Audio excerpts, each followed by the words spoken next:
proceso de co-construcción de un protocolo de atención primario y de un protocolo de plan de seguridad para el equipo. Nosotras hemos compartido ya en una primera reunión el esquema de cómo estaríamos trabajando. Estaríamos trabajando durante 6 sesiones. Estas 6 sesiones las vamos a trabajar virtualmente en Zoom, de manera sincrónica, y después hay una serie de materiales que están colocados en la plataforma de Moodle, que es donde las invitamos a acercarse. Para eso ya tienen sus usuarios, sus contraseñas, y de 7 a 8 de la noche vamos a quedarnos solamente el equipo de GES Mujer para ir definiendo la forma de trabajo de las horas que no son sincrónicas. Entonces ahorita, si me permiten, y si alguien quiere expresar algo, sino para darle paso al inicio de nuestra sesión, que será hasta las 7 de la noche con nuestra compañera Camila. Si alguien quiere expresar algo o empezamos. ¿Les parece? ¿Empezamos? Muy bien. Entonces, Rosario, si nos haces el favor de presentar a nuestra querida Camila, por favor. Claro que sí, con mucho gusto. Hoy tenemos con nosotras a la doctora Camila Esguerra Muelle. Ella es postdoctorada en Género y Desarrollo de la Universidad de los Andes, doctora en Humanidades de la Universidad Carlos III de Madrid, maestra en Género y Etnicidad de la Universidad de Utrecht, Holanda, becaria Erasmus Mundus, antropóloga de la Universidad Nacional de Colombia, con tesis de grado con mención meritoria. Ha sido investigadora del Grupo Interdisciplinario de Estudios de Género de la Universidad Nacional de Colombia, del Grupo de Estudios Visuales de la Pontificia Universidad Javeriana, del Grupo CIDER de la Universidad de los Andes, actualmente clasificada como investigadora asociada y con un puntaje para ser clasificada como investigadora senior por las Colciencias del Instituto Pensar de la Pontificia Universidad Javeriana. Sus líneas de investigación han sido migraciones y cadenas globales de cuidado, biopolítica, sexualidades y políticas públicas. Ha sido docente e investigadora de la Escuela de Estudios de Género en la Universidad Nacional de Colombia, de la Maestría de Estudios Culturales y del Programa de Antropología de la misma universidad, así como de la Maestría de Estudios Culturales, de la Maestría de Estudios Críticos de las Migraciones Contemporáneas, entre otros. Y también se ha desempeñado como servidora pública y consultora de políticas públicas sociales y culturales, en particular relacionadas con participación, género y sectores LGBTI, en entidades públicas y privadas por cerca de 14 años. Espacios en los que ha podido desarrollar investigación como parte de los procesos de formación de políticas públicas y proponer líneas dirigidas a lograr cambios culturales. También se ha desempeñado como investigadora y guionista de diversas producciones audiovisuales, radiofónicas y electrónicas con perspectiva de género. Como consultora, ha diseñado herramientas pedagógicas y de investigación en género, en particular desde una perspectiva interseccional, y ha estado cerca de la actividad editorial de varias de las principales editoriales colombianas, entre ellas Tercer Mundo Editores y Editorial Norma. Muchísimas gracias, doctora Camila. Bienvenida. Adelante, por favor. Bueno, gracias, Rosario. Se pueden ahorrar lo de doctora porque, bueno, ese es el perfil que tengo ahí como para conseguir chamba, ¿no? Para conseguir trabajo, que uno pone así todas las cosas que uno ha hecho y para decir lo importante que es uno para que contraten, ¿no? Pero bueno, soy también carpintera, me gusta andar en bicicleta, bueno, otras cosas que no aparecen ahí, que oyendo lo que tienen en la escuela me dan muchas ganas de estar en Oaxaca. Así que si de pronto hay otra edición virtual de la escuela, yo me apunto. Bueno, Entonces, pues nada, muchísimas gracias por la invitación, de verdad, Angélica, también Sole, que hizo el contacto, a Rosario, que ha estado ahí haciendo toda la comunicación. Muchísimas gracias y a todas, pues, por estar acá. Entonces, yo voy a tratar de contarles un poquito del tema, pues, que me propusieron como desarrollar, ¿no? Que es violencia lesbófoba y violencia de género. Y pues yo voy ahí a meter varias cositas, ¿vale? Entonces voy a presentar, les voy a mostrar una presentación acá, a ver. Ay, creo que no me está dejando presentar. Vamos a ver.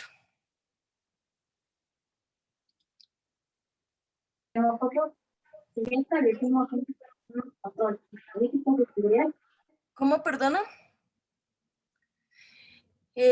No sé si tal vez si le envío el link a alguna de ustedes de pronto pueda presentar desde allá porque no me está permitiendo presentar. Bueno, voy a ver si hacerle un cambio aquí a...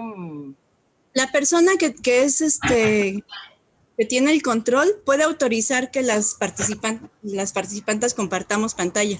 Yo me voy a salir de mi zona, ahí está. Sí, tiene todos los permisos. Sí, lo que pasa es que creo que tengo un... Bueno, voy a ver si por acá. Por acá. No te preocupes, Cami, yo Listo, ahí la está. comparto. ¿Ya? Ya. Ok.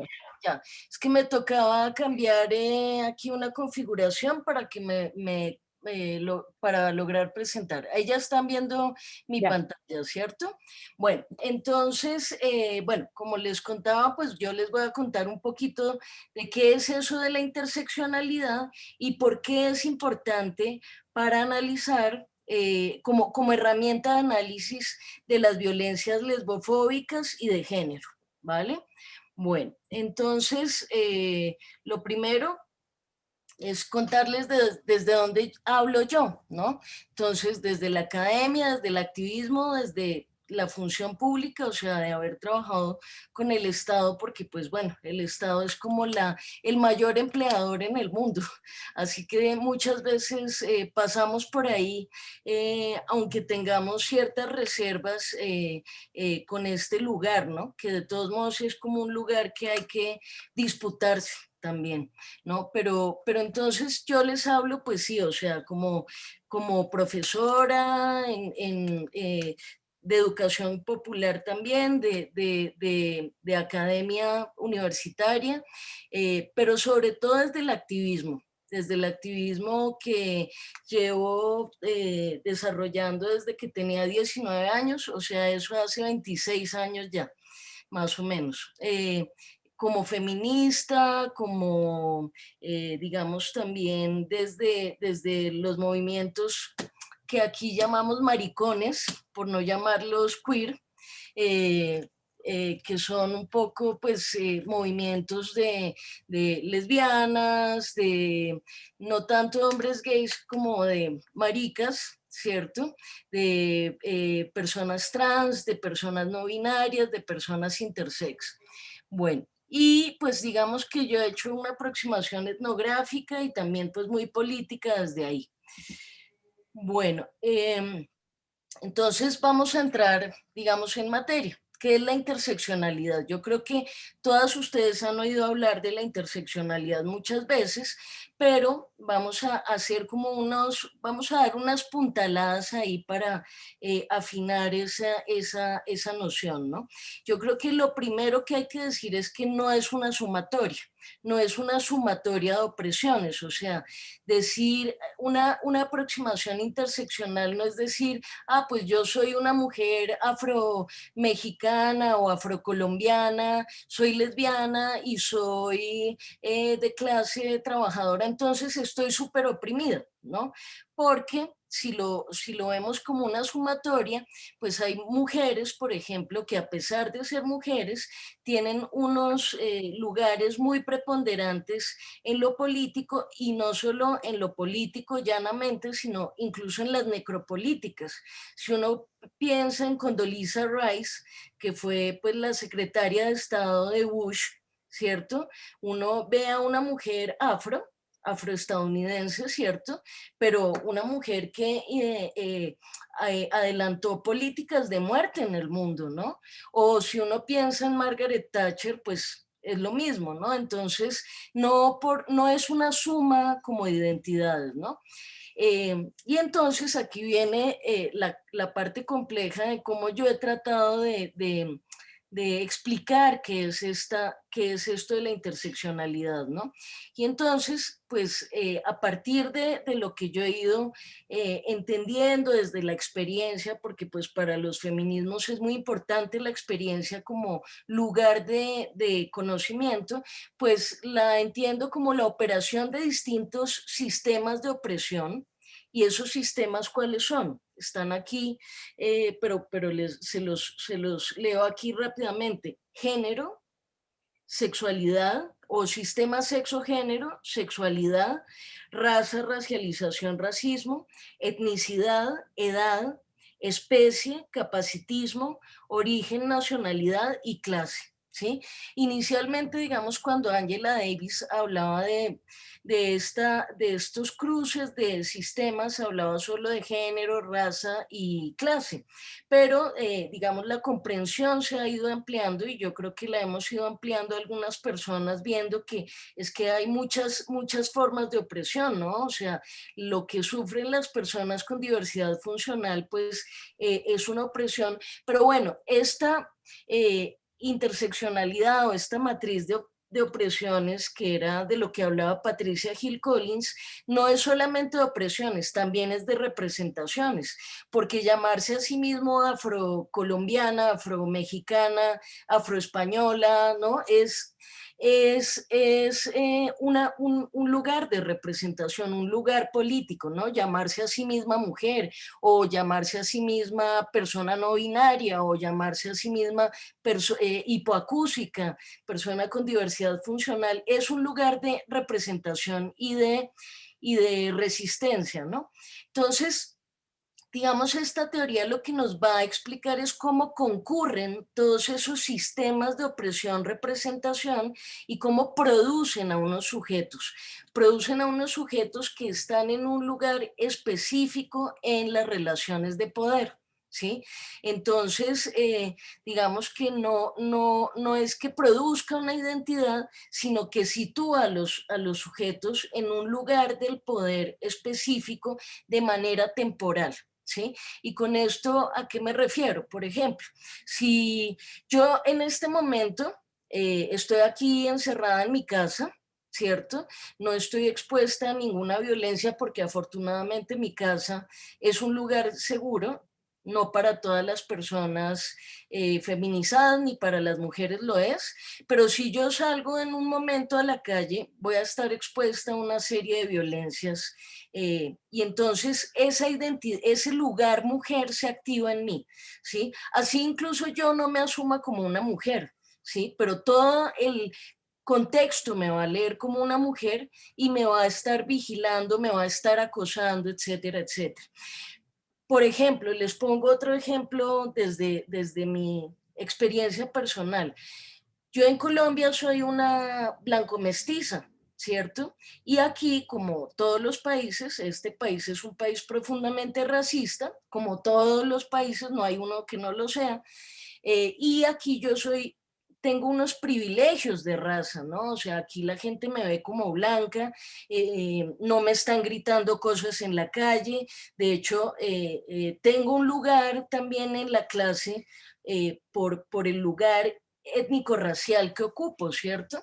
Pero si yo me voy a Estados Unidos o si me voy a Europa, como me fui, ¿sí? Allá ya no soy blanca, ¿sí? Allá no soy blanco mestiza, soy una sudaca, ¿sí? Y me oscurezco. Entonces, fíjense que no tiene que ver con mis atributos, sino con las relaciones. Y yo soy producida allá como sudaca, ¿sí?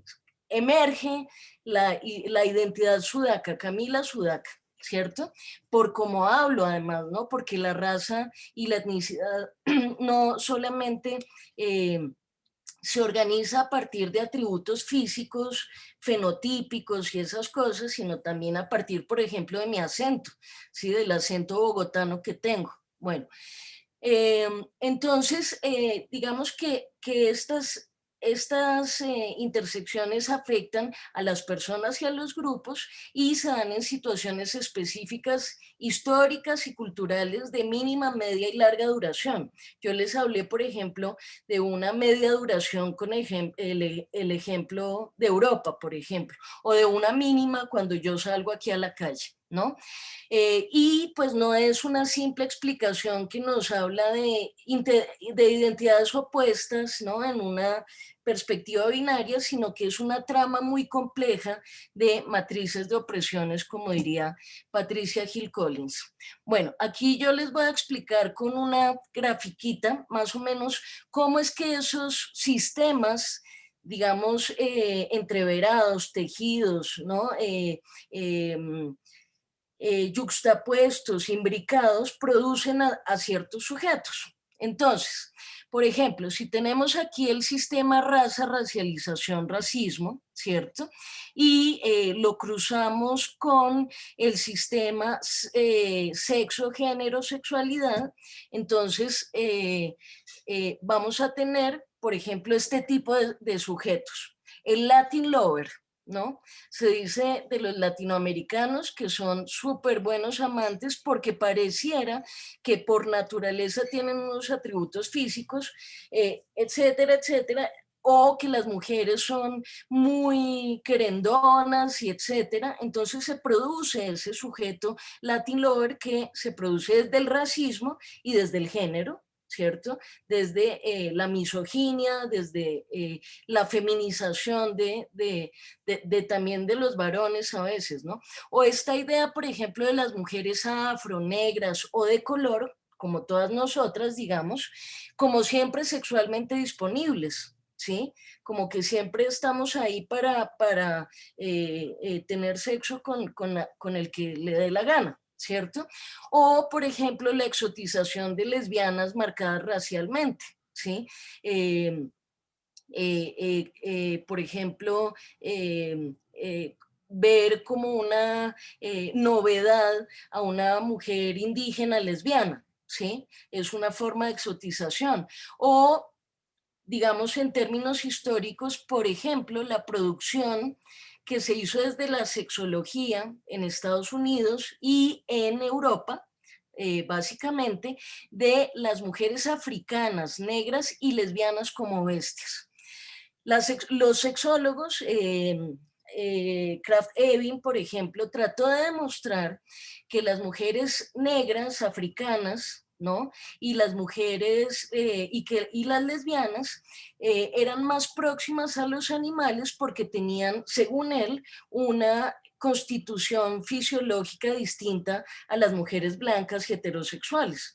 Entonces, él decía que las mujeres africanas y las lesbianas tenían la vulva más grande, las caderas más anchas y que eso era un signo de que eran más animales que el resto de las mujeres.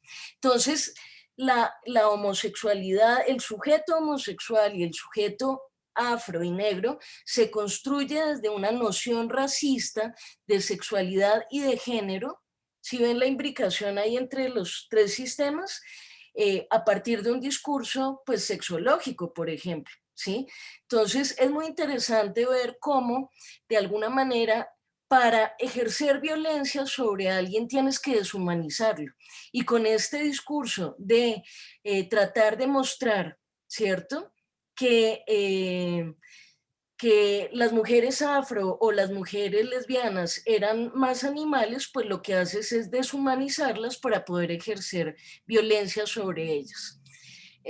Si hacemos, por ejemplo, el cruce entre capacitismo, sistema de edad, etario y sexualidad y género, entonces, por ejemplo, podemos ver que hay como esta producción de sujetos, ¿no?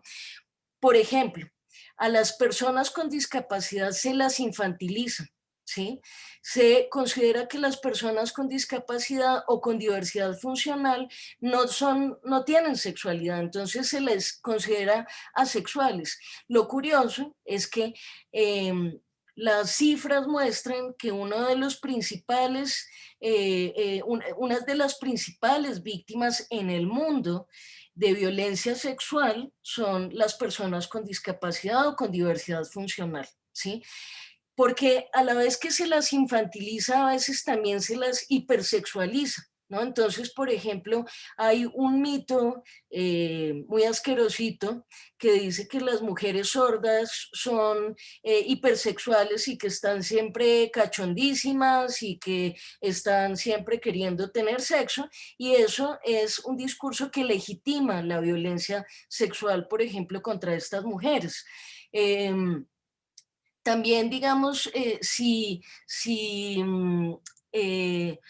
eh, hacemos ese cruce de diversidad funcional con sexualidad, entonces se cree como una imposibilidad absoluta que existan mujeres con diversidad funcional que sean lesbianas o trans o personas no binarias, ¿no?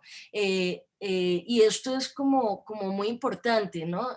Yo trabajo aquí con mujeres trans, lesbianas y con diversidad funcional, con unos procesos además pues feministas, con unos procesos de, digamos, como de resistencia, además desde los territorios, porque no viven propiamente en una gran ciudad o como Bogotá o lo que sea, sino a veces viven, por ejemplo, en la Amazonía, y pues la resistencia y las resistencias que tienen que hacer son muy difíciles porque además se enfrentan a actores armados, ¿no? Y a sus familias, que son pues a veces peores que los actores armados realmente. A veces las familias les piden a los actores armados, paramilitares, estatales, guerrilla, que castiguen, ¿sí?, a esas hijas que se desvían de la norma de género o de sexualidad, ¿no? Por ser trans o por ser lesbianas, incluso a las personas intersex pues se las oculta, bueno, en fin, ¿no? También se presume, por ejemplo, y esto es como un discurso muy victoriano, que las lesbianas son asexuales, ¿sí? Entonces, incluso los mismos varones gays tienen este relato, claro que lo han ido modificando porque pues a punta de cachetadas, ¿no? Han ido modificando el discurso, pero como que las lesbianas solo podían tener sexo vainilla, ¿sí? Y también está esta idea de que si no hay un pene de por medio, pues ¿cómo vas a tener sexo?, ¿no? Entonces, fíjense que se infantiliza a las... y se vuelve asexuales a ciertos sujetos, o por otro lado, por ejemplo, se considera como que hay una peligrosidad intrínseca en las mujeres trans, una peligrosidad sexual intrínseca en las mujeres trans, ¿no? Bueno, esto así como por dar algunos ejemplos. Bueno, si hacemos el cruce, digamos, de clase con etnicidad, xenofobia, ¿cierto? Perdón, de clase con sexualidad, entonces tenemos, por ejemplo, esa identidad gay muy instituida como exaltación de la masculinidad blanca, occidental, consumista, adultocentrada, y esta identidad pues no hace referencia a todos los varones, digamos, que rompen con la heterosexualidad obligatoria, sino a unos varones que se ubican de manera particular en la raza, en el género, en la geopolítica, ¿cierto? Respecto al capitalismo y respecto a la edad, por ejemplo, ¿no? Entonces, por ejemplo, no estamos hablando, no sé, de las personas migrantes, negras, que empezaron el movimiento queer en Estados Unidos, en las cárceles, como Rita Bo Brown, o sí, todas estas personas, sino estamos hablando esos sujetos, digamos, que tenían unas políticas muy liberales, etc. Y pues frente a esto aparecen en contienda o refutando esa identidad, pues esos lugares políticos que podemos llamar como marica, puto, joto, ¿sí? Las lesbianas, las camioneras, las butch, las trans, las machorras, las cachaperas, digamos, toda esa cosa que se considera sucia, inadecuada y que no se, digamos que no puede ser atrapada por esa identidad tan aséptica, tan limpiecita, ¿no? De lo gay, ¿sí? Fíjense que ahí hay un montón de confluencias de clase, de raza, de origen, de género, de sexualidad. Bueno, ya para hacer el último ejemplo, si vemos la intersección de etnicidad con clase y con raza, ¿sí? Perdón. Pues podemos pensar, por ejemplo, en los migrantes, ¿no? En el norte global y en Occidente, cuando se habla de una persona migrante, generalmente se hace referencia a alguien que proviene del sur global o del este, ¿sí? De Europa del Este, que es pobre y que por lo tanto es un otro, ¿no? Es un otro y es peligroso, va a quitar el trabajo de la gente, es prostituta o es ladrón automáticamente. Mientras que los extranjeros son quienes provienen del norte o de Occidente, son ricos y son iguales a nosotros, que en este caso serían pues las personas de Europa Occidental o las personas del norte, de la parte norte, específicamente en Estados Unidos, Canadá, ¿no? Y aquí, pues, por ejemplo, habría que ver un cruce muy interesante sobre qué pasa con la migración lesbiana, la migración trans o queer.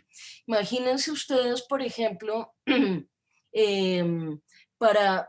En Estados Unidos hubo muchísimas políticas migratorias que prohibían la migración de personas dedicadas a la prostitución, por ejemplo, porque como una medida eugenésica.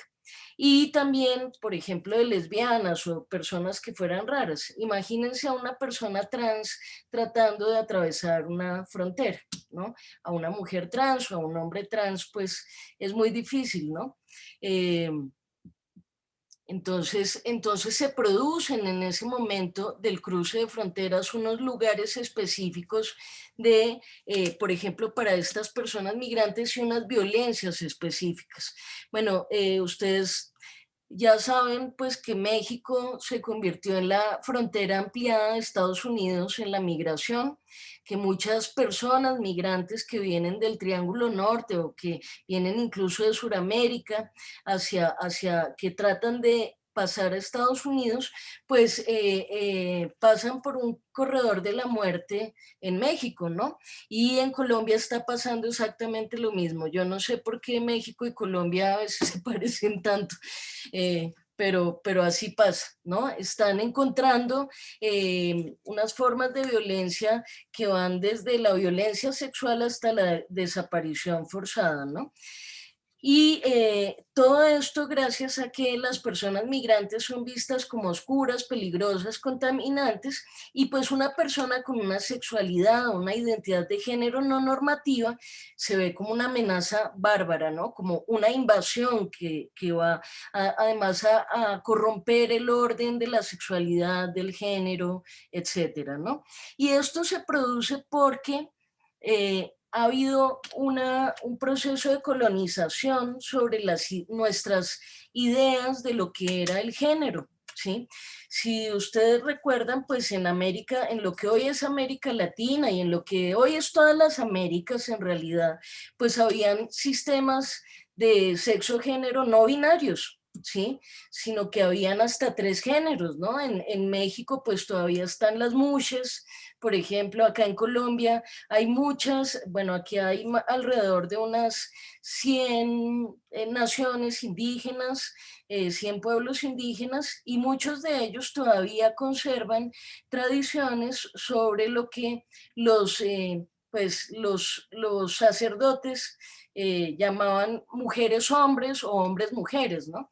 De hecho, les voy a contar una historia. ¿Ustedes saben por qué el Amazonas, el río Amazonas y la Amazonía se llama Amazonas?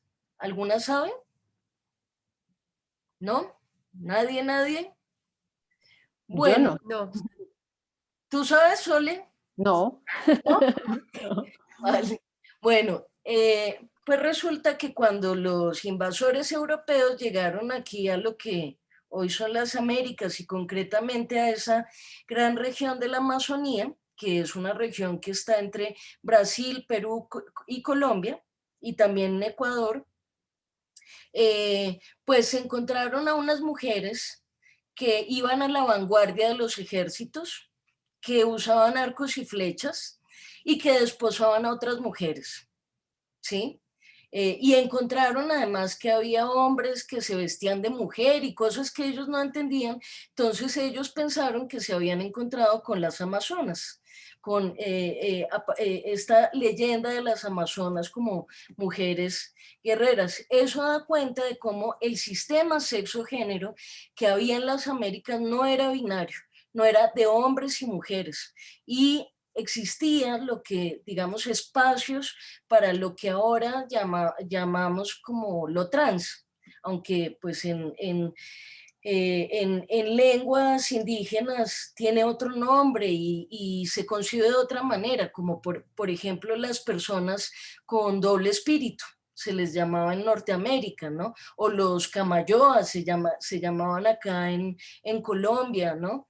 Y esto es muy amplio y esa era la regla en el mundo, no el binarismo, sino la regla en el mundo, en Asia, en África, en las Américas, era que no había un sistema binario de género, ¿no? Y ni esa idea de que si naces con pene eres un hombre y si naces con vagina eres una mujer. Eso no existía, sino que fue impuesto vía colonización. Y eso es muy importante para nosotras, digamos, como latinoamericanas. Bueno, y esto pues confluye en personas y colectivos. Entonces ahora ya pasemos a ver un poquito el continuum de violencias, ¿no? Que sufren pues las lesbianas, que creo que es como el interés fundamental, y también las personas trans, no binarias, intersex, ¿no? Y ese continuum de violencias está fundamentado en la idea de un sistema género binario, dimórfico y androcéntrico, ¿sí? Que es traído desde Europa, implantado a punta de cruz y espada. Y es literal, o sea, si uno revisa las crónicas de los europeos que vinieron aquí durante el proceso de colonización, que no ha terminado, pero que vinieron, digamos, desde 1492, uno ve que había muchísimas torturas destinadas a las mujeres, destinadas a esas personas que no cabían en su binarismo de género, ¿sí? Entonces, es muy importante, digamos, como empezar a pensar que es desde ahí está un poco la raíz de todas estas violencias, ¿no? Y ya más adelante les explico un poquito más o hablamos un poquito más de qué es eso del binarismo, del dimorfismo, etcétera. Bueno, este continuum de violencia se llama así porque ocurre en los ámbitos tanto público como privado como doméstico, ¿sí?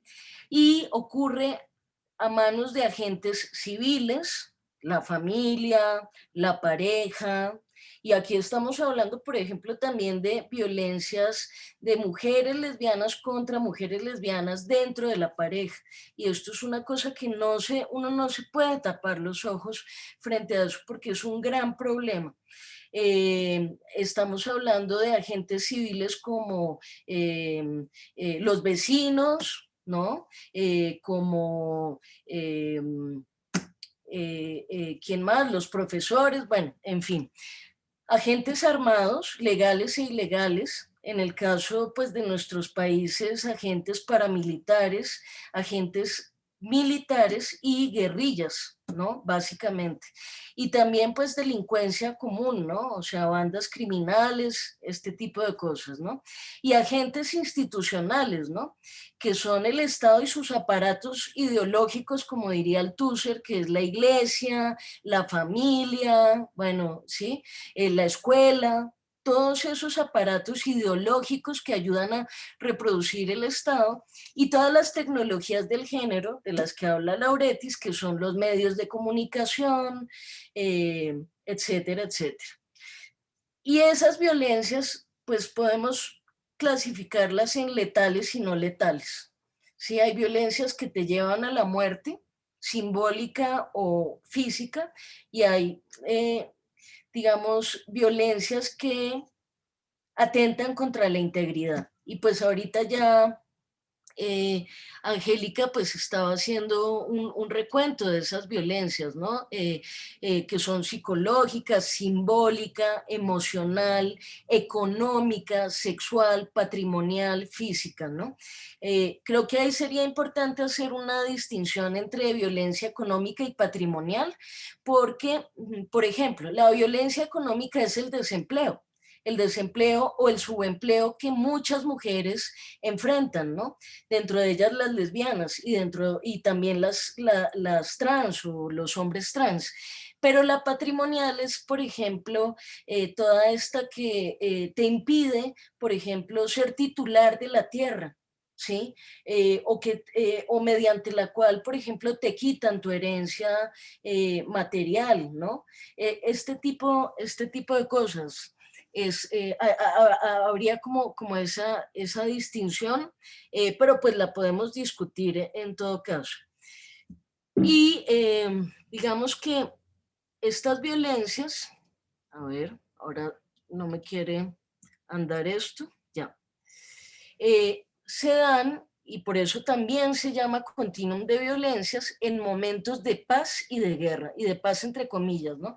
Porque cómo va a haber paz sin justicia social, pero digamos cuando hablan de la paz negativa es cuando eso, no hay guerra, ¿no? Entonces, por ejemplo, en este momento en Colombia se supone que estamos en un momento de posacuerdos, pero no de posconflicto, porque aquí la guerra sigue, está peor que nunca. Hace 2 días bombardearon un campamento de la disidencia de las FARC, que es una guerrilla, acá tal vez ustedes hayan oído mencionar a esta guerrilla, y mataron a 14 niños y niñas en ese campamento, en un bombardeo, ¿no? Y esto a manos del Estado. Y no es la primera vez que pasa, este es el segundo ministro durante esta administración de este gobierno de derecha que hace esto. Es una cosa sistemática, ¿no? Entonces, bueno, ese continuum de violencia son de muchos tipos y pues quería, digamos, mostrarles como eso, como que no pensemos en unas violencias como apartadas, sino que es todo un sistema de violencias que además son al mismo tiempo misóginas, lesbofóbicas, transfóbicas, que son racistas, que son xenofóbicas, que son etaristas, o sea, que están en contra de las viejas, los viejos, las niñas, los niños, ¿no?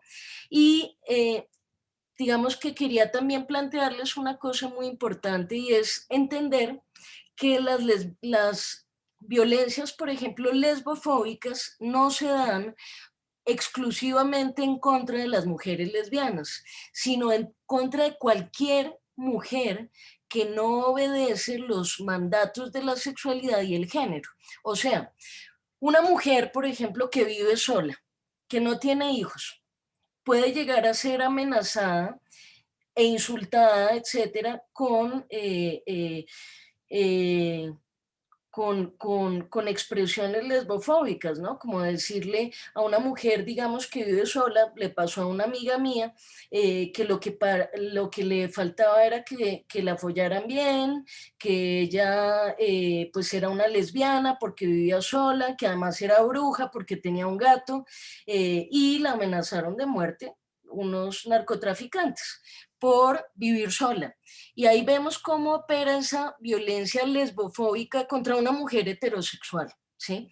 O también podemos ver que una violencia transfóbica puede operar contra una mujer cisgenerista o contra una mujer lesbiana. Por ejemplo, las mujeres lesbianas que tienen un aspecto masculino, etcétera, pueden sufrir violencias transfóbicas, ¿no? Y también eh, eh, digamos, pueden ser heterosexuales perfectamente, ¿no? Y tener una apariencia masculina, ni siquiera ser lesbianas ni nada, y son víctimas de violencia transfóbica. Por eso yo creo que la interseccionalidad también nos habla de la empatía, no de juntarnos por identidades, ni de cerrar identidades, de decir esto es una mujer y esto no es una mujer, sino de juntarnos por objetivos y entender que las violencias nos tocan a todas, independientemente de nuestra identidad sexual, de nuestra identidad de género, etcétera, etcétera. ¿Sí? Y por eso, digamos, es muy importante de esta propuesta de la interseccionalidad, unirnos por objetivos y no por identidades, ¿no? Eso creo que es muy importante.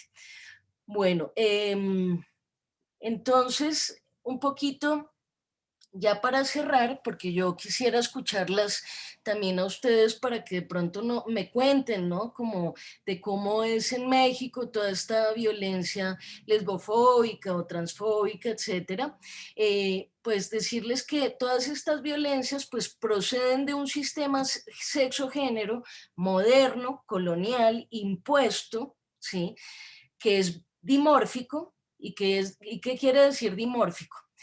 El dimorfismo es una idea que surge en Europa en el siglo XVIII y es la idea de que existen dos sexos, punto, ¿sí? Existen hombre y mujer y no más, ¿sí? Esa idea surge en Europa en el siglo XVIII.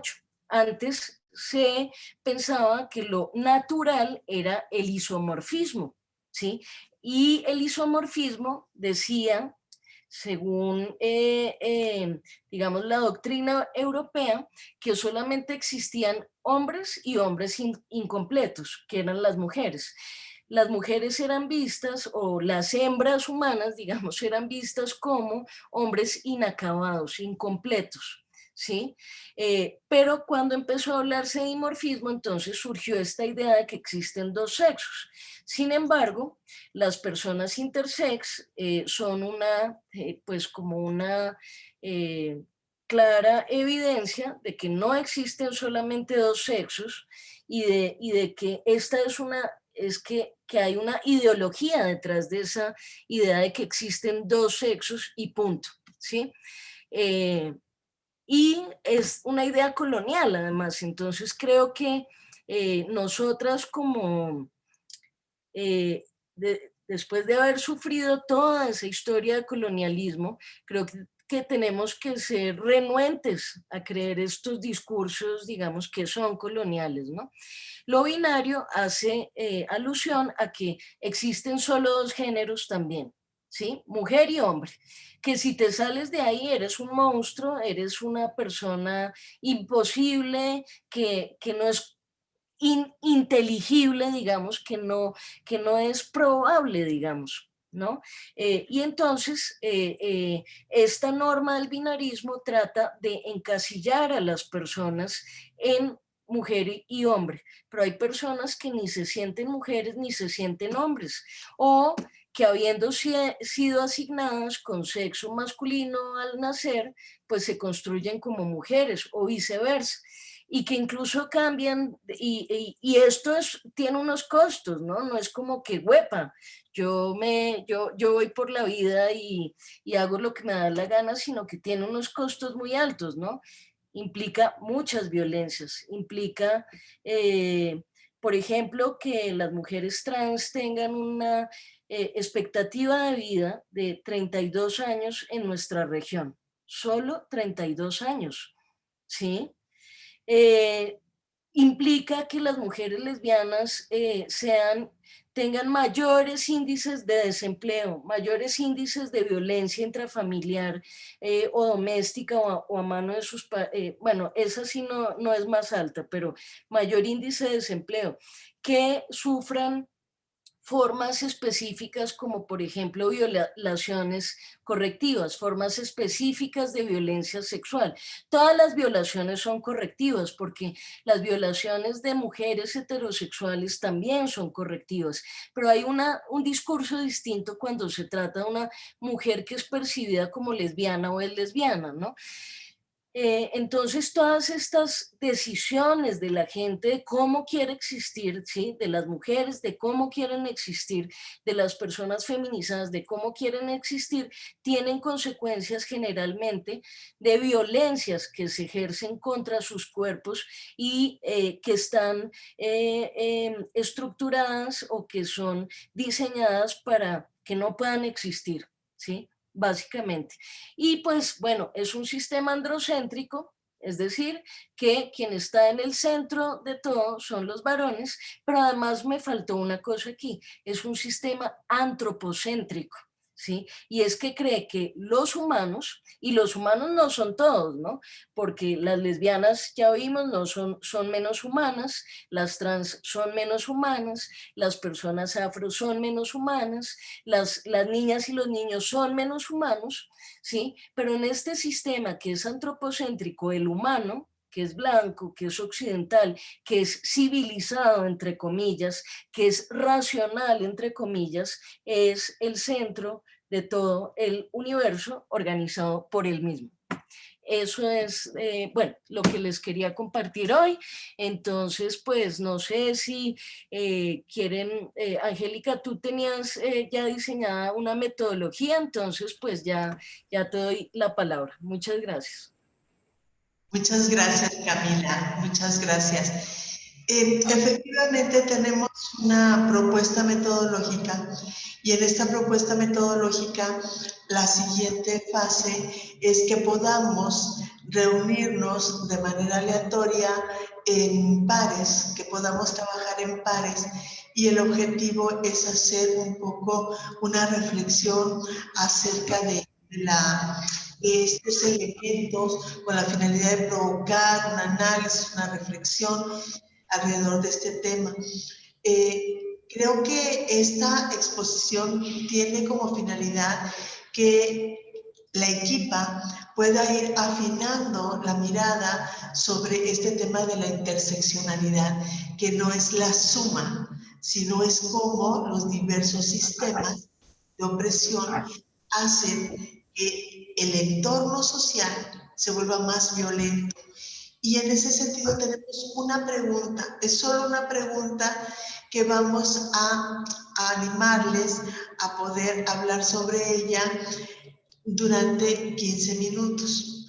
En estos primeros 15 minutos, la intención es que podamos conversar, dialogar, confrontar, si así lo consideran, y regresamos en 15 minutos para poder tener este diálogo con Camila, con el resto, y que podamos tener una, o bueno, si quieren todas, pero la idea es que una del par pueda exponer cuáles fueron sus reflexiones alrededor de la pregunta generadora y seguimos con 30 minutos más para poder hacer una intervención de preguntas, de respuestas, de compartir las propias experiencias. Y queremos preguntarles algo. Nosotros estamos trabajando ahora en Zoom, pero hay una plataforma Moodle en donde todas tienen ya usuario y contraseña para ingresar. Ahora la exposición de Camila se grabó con la intención de que la exposición quede colocada en la plataforma y la puedan compartir ustedes la puedan volver a ver, la puedan discutir entre ustedes, se va a quedar colgada. Pero la situación es la siguiente. Viene en la etapa de plenaria los 15 minutos para compartir y los 30 minutos para preguntas y respuestas. Queremos preguntar si quieren que se grabe y se coloque en la plataforma o quieren que sea un espacio, digamos, solo para nosotras las que estamos hoy conectadas en este momento. Si me ayudan un poco a tomar la decisión, vamos a irnos 15 minutos a nuestra sala particular y de regreso, antes de iniciar, me dicen por favor si quieren que se grabe o solamente dejamos grabada la ponencia, que es la que se va a colocar en la plataforma. ¿Alguna duda? ¿Está bien? Bueno, entonces vámonos a los grupos de pares en sala y nos vemos en 15 minutos.